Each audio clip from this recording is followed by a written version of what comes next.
अस्सलाम वालेकुम नाज़रीन, डॉक्टर दानिश रियल फोकस के साथ हाजिर है। इमरान खान जलसे कर रहे हैं आपके इस्लामाबाद में, और उसके बाद मरीम नवाज़ साहिबा अभी कॉर्नर मीटिंग्स कर रही हैं। दोनों जगह लोग मौजूद हैं। अब पहले भी मैं बता चुका हूँ कि जलसे और जुलूस जो होते हैं, इससे फ़ैसला करना बड़ा मुश्किल होता है कि आप इलेक्शन में जीतेंगे या नहीं जीतेंगे, क्योंकि तकरीबन 12 करोड़ वोट जो हैं वो रजिस्टर्ड वोट होते हैं, और तकरीबन 7 करोड़ वोट, 6 करोड़, 7 करोड़, 7.5 करोड़ वोट पड़ता है, जिनमें से 3 करोड़ वोट साइलेंट वोट होते हैं, जिसका कुछ नहीं पता होता है कि वो किसको वोट दे दे। और ये भी मैंने बताया था आपको कि जी अगर सेंसस देखा जाए 2017 की, तो 32% शहरी इलाकों में लोग हैं, और गांव में जो लोग हैं वो तकरीबन 68% है। और 68% पर सोशल मीडिया का कोई इतना ज़्यादा असर नहीं होता है। वहाँ एक तरीक़ेकार है वोट डालने का, और वही लोग जीतते हैं जो इस तरीक़ेकार या सिस्टम या निज़ाम को कैच रखते हैं। तो बहरहाल अभी जो बहुत ही इम्पॉर्टेंट एक ज़िमनी इलेक्शन हो रहा है, इस इलेक्शन के ऊपर बड़ी पेशिंगोइयाँ भी हैं और बड़ी बातें भी आ रही हैं, और इवन के हुकूमत की तरफ से ज़्यादा चीज़ों को सामने आया गया। राना सनाउल्लाह ने कहा है कि हम 17 सीट ले लेंगे। उससे पहले कहा गया कि जी आपकी हुकूमत की तरफ से 18 सीट उनकी होगी। और आपको ये पता है कि ज़िमनी इलेक्शन उन लोगों का इलेक्शन है जो कि आपके मसलन जो एमपी है, जिनको मुनहरिफ यानी उन्होंने जो वोट दिया था आपके पीटीआई के थे, ये चाहे वो आज़ाद उम्मीदवार के तौर पर जीते और फिर इसमें शामिल हो गए थे, तो ये आपके पीटीआई के थे 20 के 20। अब इनका ज़िमनी इलेक्शन है, और पंजाब के मुख्तलिफ़ जगहों पे है, लोधरा है, तो लाहौर है, तो फैसलाबाद है, तो आपके मुख्तलिफ़ जगहों पे शेखुपुरा है, झंग है। तो यहाँ पे ये इलेक्शन हो रहा है, और इस इलेक्शन के हवाले से हमने भी बड़ा काम किया है। हमने अपने रिसोर्सेज के ज़रिए, कुछ अहम इदारों के ज़रिए, कुछ और चीज़ों के ज़रिए, और माजी की जो पोजीशन है उसके ज़रिए इस वक्त ग्राउंड की रियलिटीज़ क्या है वो हम आपको पहले बताते हैं, और फिर एक बहुत ही अहम ब्रेकिंग है वो भी आपसे शेयर करते हैं। देखिए, जो आपको पता है कि जी मैंने जैसे कहा कि जी जलसे जुलूस नहीं, ये साइलेंट वोट होता है, वोट पड़ता है। पंजाब बेसिकली पंजाब में अहम जगहों पे जो गढ़ है वो पीएमएलएन का है। 2018 के जो इंतखाब हैं उसमें 70 लाख वोट पीटीआई को डलवाए गए, यानी इस्टेब्लिशमेंट ने डाले थे। अच्छा, आज इस्टेब्लिशमेंट न्यूट्रल है, तो क्या वो 70 लाख वोट जो इन जगहों पे भी बटे थे, क्या मिलेंगे या नहीं मिलेंगे? तो ये बड़ा सवाल है। पीएमएलएन 1 करोड़ 30 लाख पे खड़ी थी, आया वही उनके ही वोट डाले गए थे, नहीं डाले थे, ये क्वेश्चन अब बनता है। लेकिन अभी की जो सूरत हाल है, एक सर्वे भी है, तो वो मैं आपको ज़रा सा उसकी पोजीशन बताता हूँ कि वो क्या है, और इस तरीके से ये इलेक्शन जा रहा है, कहाँ जा रहा है, ये बड़ा इम्पॉर्टेंट हो गया है। अच्छा, अब कुछ चीज़ें ऐसी हैं जो हमने देखा है कि जी जिसकी सूबाई हुकूमत होती है, जिसकी मरकज़ में हुकूमत होती है, लोग उन्हीं को वोट देते हैं। एक तो ये कि वो सरकारी ज़रूर उनकी मशीनरी होती है, लेकिन लोग भी वहाँ जो होते हैं वो ये देखते हैं। आया कि गिलगित बल्दिस्तान में और आज़ाद कश्मीर में जब इंतखाब हुए हैं, तो मरीम नवाज़ की जलसे जुलूस का कोई मुकाबला ही नहीं था। इमरान खान का जलसा जलसी लगता था, लेकिन जब इंतखाब हुए, क्योंकि वहाँ मरकज़ में इमरान खान की हुकूमत थी, इसलिए वो जीत गए। कहा यही जाता है, वो भी यही कहते हैं कि मरकज़ में क्योंकि हमारी हुकूमत, और एक ट्रेडिशन है कि जिनकी मरकज़ में हुकूमत होती है, ज़िमनी इंतखाब वही जीतता है। वो अलग बात है कि पाकिस्तान की तारीख़ में पहली दफ़ा हमने देखा कि इमरान खान मरकज़ में हुकूमत है, लेकिन पंजाब में उनको बड़ी शिकस्त हुई। 13 में से तकरीबन 11 सीट उन्होंने लूज़ किया है। ये पाकिस्तान की तारीख़ में पहली दफ़ा है। लेकिन गिलगित बल्तिस्तान और आज़ाद कश्मीर में उन्होंने वो मरकज़ी हुकूमत का एडवांटेज उठा लिया।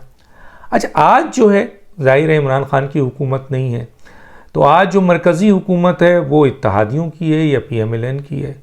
प्रोविंशियल हुकूमत जो है वो भी PMLN की है, हमज़ा शहबाज मौजूद हैं। अच्छा, अब जाहिर है कि इसके साथ साथ जो अहम तरीन चीज़ आ रही है वो ये आ रही है कि आपके मरियम नवाज़ साहिबा इस कैंपेन के लिए उतरी हैं जो क्राउड पुलर हैं। पंजाब के लोग, क्या पाकिस्तान के लोग उनको बहुत लाइक करते हैं, और जब भी वो किसी छोटी कॉर्नर मीटिंग के लिए निकलती हैं, लोग बहुत बड़ी तादाद में उनके इर्द गिर्द जमा आ जाते हैं।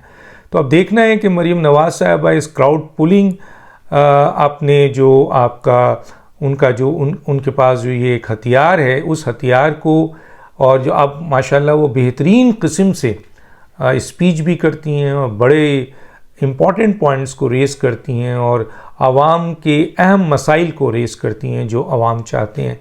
तो आया वो अपनी इस कॉर्नर मीटिंग से कितना बिल्ड कर सकती हैं, PMLN कितनी सीट ले सकती है, लेकिन ये एक बहुत बड़ा एडवांटेज है मौजूदा हुकूमत को। अच्छा, इसके बाद जो इम्पोर्टेंट चीज़ आती है वो ये आती है कि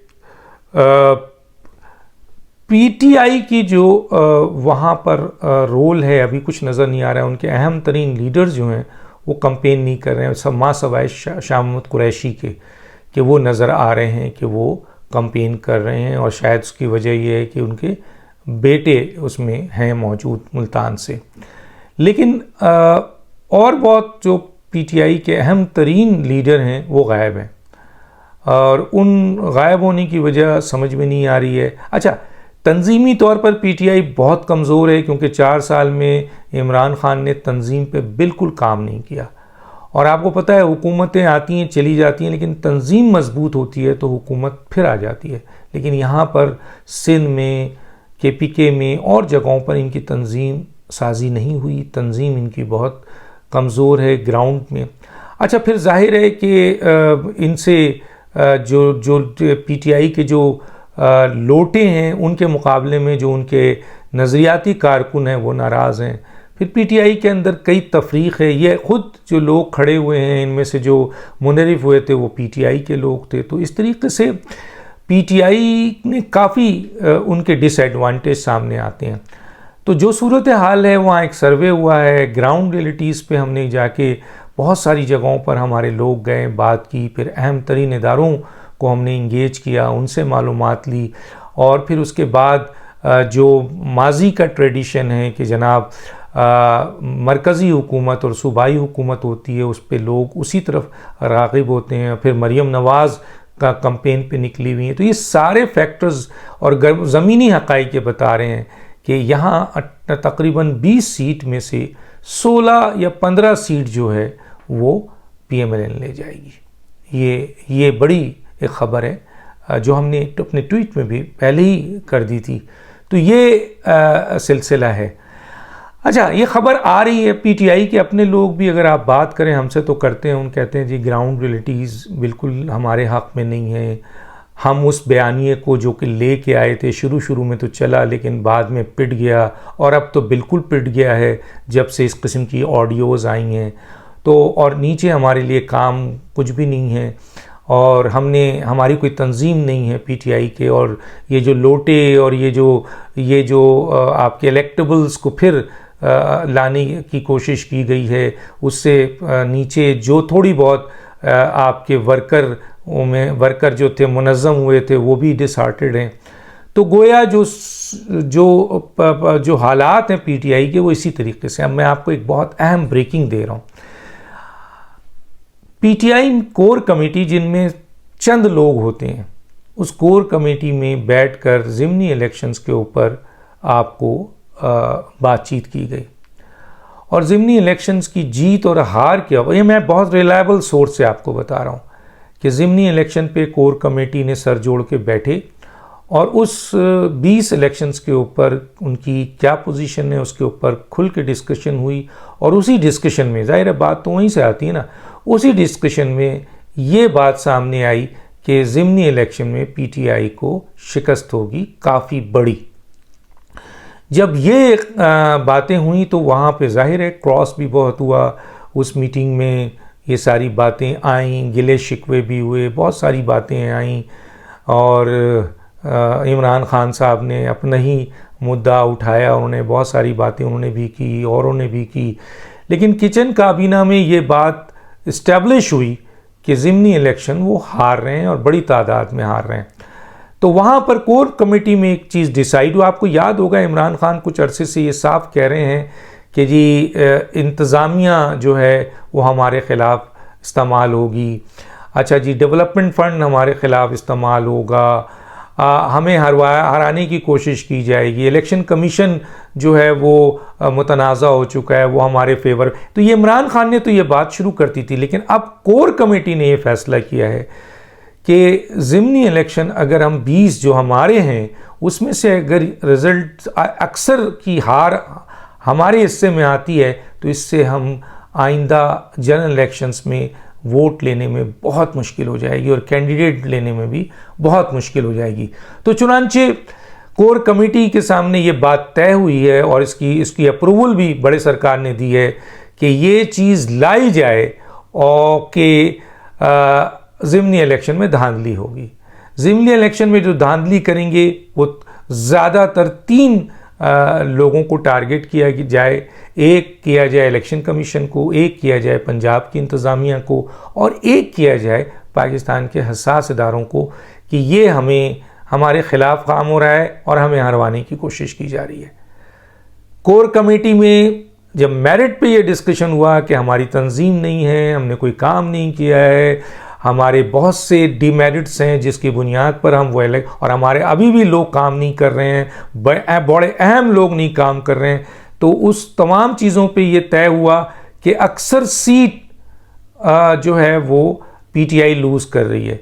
तो इस लूज़ करने को जो ग्राउंड रियलिटीज़ है इसको मान के लेकिन अपने आप को सिक्योर करने के लिए कोर कमेटी में फैसला किया गया कि हम एक मुहिम चलाते हैं और इन हार को जो हमारे हिस्से में आ रही है इसको हम बदलते हैं इस तरह कि हम ये प्रोपेगेंडा इस्टेब्लिश करते हैं, ये बयानियाँ इस्टेब्लिश करते हैं कि मुल्क पंजाब की इंतज़ामिया, इलेक्शन कमीशन और हसास अदारे हमें हराने की कोशिश कर रहे हैं और इस सिलसिले में हमें जो है वो काम करने से रोका जा रहा है या हमें हराने के लिए मुख्तलिफ़ तरीक़ों की कोशिश की जा रही है और हम जो हैं वो ये 3 इदारे अहम किरदार अदा कर रहे हैं ताकि कल जब हम शिकस्त खाएं तो हम अपने लोगों को ये कह सकें कि देखें जनाब हम इस वजह से शिकस्त खाएं, हमने पहले ही ये बात बता दी थी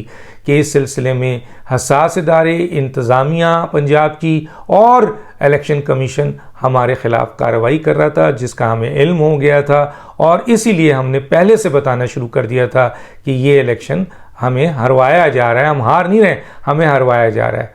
तो ये प्रोपेगेंडा किया जाएगा पंजाब के हसास इदारों के ख़िलाफ़, इलेक्शन कमीशन के ख़िलाफ़ और इंतज़ामिया के ख़िलाफ़। हालांकि यहाँ मेरिट पर ये चीज़ आ चुकी है कि पीटीआई वहाँ मेरिट पर सीट लूज़ कर रही है। डॉक्टर दानिश को याद दीजिए। अल्लाह हाफ़िज़।